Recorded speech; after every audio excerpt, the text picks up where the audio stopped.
तर काल होती होळी आणि असा काही होता माझा होळीचा लूक.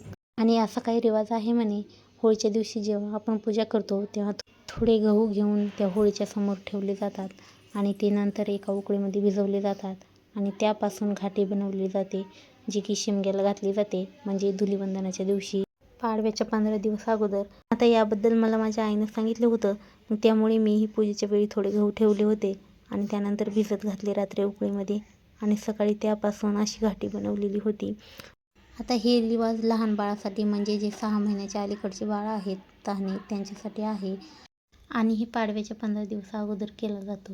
आता याबद्दल मला तर आधी काही माहिती नव्हतं, पण जेव्हा आईने सांगितलं तेव्हा समजलं थोडंफार.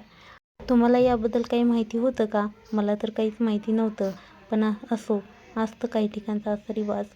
तर त्यानंतर ही बनवून झाल्याच्यानंतर शंभूच्या गळ्यामध्ये घातलं होतं मी, तर ही खूपच लांब झाली होती, पण छान वाटत होती.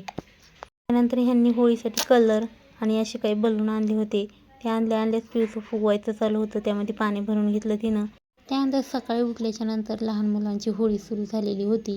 आता सकाळी हिने एकदा होळी खेळली आणि त्यानंतर आंघोळ केली आणि परत बाहेर आली होळी खेळण्यासाठी आणि परत एवढं रंग लावून असं काय अवतार केला होता. आता हे होळी तर खेळतच होते, मग आता बाहेर बायका होळी खेळत होत्या, त्यामुळे मीही आली थोडा वेळ रंग लावण्यासाठी आणि आम्ही सर्वांनी होळी खेळली. तर असा होता आजचा दिवस.